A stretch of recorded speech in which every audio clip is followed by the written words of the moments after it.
When I was young, I did not find what I wanted to do, and I tried many different things. I was not sure of what I wanted to do when I was bigger, and I realized I wanted to live multiple lives. So that's why I turned into acting at first. And it was an amazing experience because it allowed me to have a few of the skills that I have today.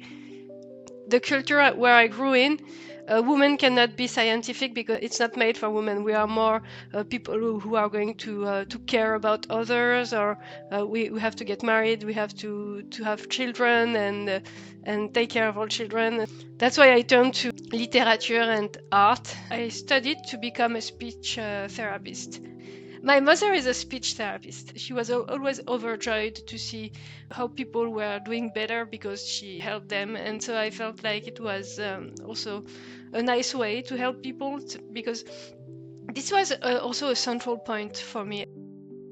I've worked for a while in hospitality, so it was mostly helping people having a nice stay. And I worked in a beautiful hotel in Saint-Germain-des-Prés in Paris, and I was a receptionist. You know, on the side of this, I was a gamer, and I like to try various things on my computer when I had free time. Even though it's a big cliche, but when we say your passion can become your work, it's literally what happened to me, and this is what gave me a sense to what I wanted to do. That's when I decided to go back to studies, like in my late 20s, to become a developer, and that's when I understood the technical side would give me my way, but I still did not have the sense I was looking for in my life. And I would say that the sense, I found it because I found this lack of security in application development, and I wanted to learn how I could secure my apps. And so that's how I got back to my value of justice. And that's because technology has an impact in our lives, and we are going to provide products. We want them to be secure. So that's why cybersecurity made sense, because it was a way to protect. I went into cyber not in the hard skill way, but mostly in the soft skills way. Usual traditional paths in the teams I've worked with were more straightforward, like they would study mathematics, or they would study technical or engineering in computer science. But the fact that I was coming from arts and that I tried various things before, I think it really gave me another way to look at things. Like if I take a step backward and with my experience today, I would say that it allowed me to really bring a different look to the teams I work with. When I started cybersecurity, I did not have access to training that would take in account my level as a developer.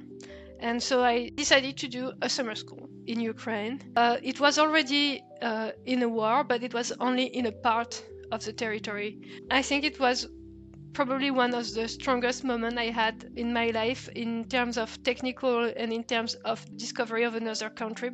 I actually chatted a lot with the director of the school. He's like probably the kindest person I know. He was learning to speak French, and so we chatted together. And now he's mastering French, and I can chat with him in French.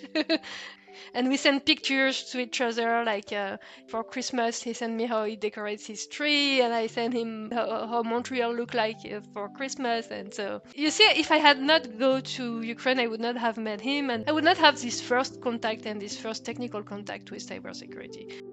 Something very important is that in cybersecurity, we have to define and evaluate a risk to reach some form of maturity. In a way, that's what I did, because it helped me to get closer to my own maturity.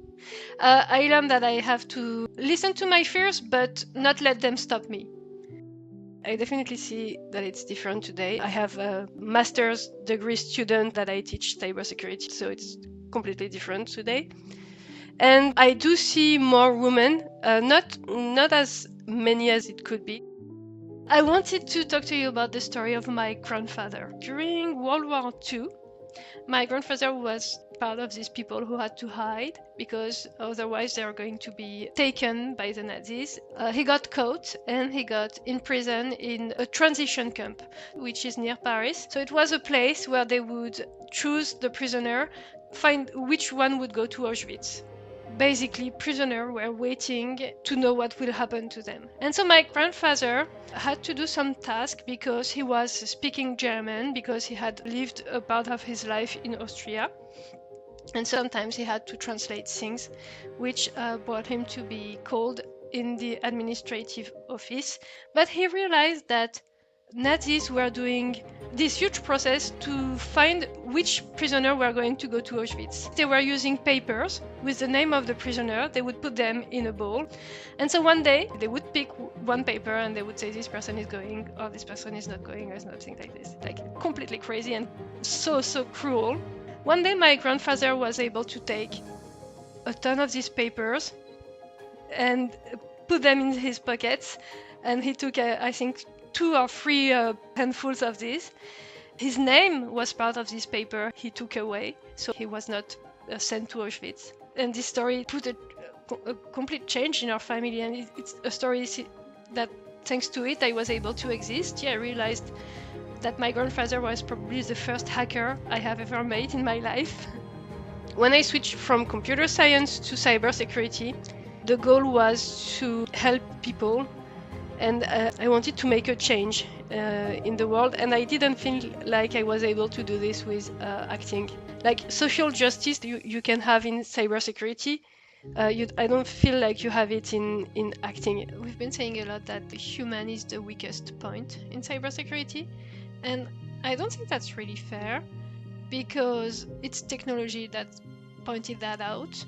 And I think that if we were able to train humans better, and instead of judging them, they would be less scared by this mysterious thing that is cybersecurity. I'm Gabrielle. I'm an offensive security advisor at a big financial cooperative in North America, in Montreal.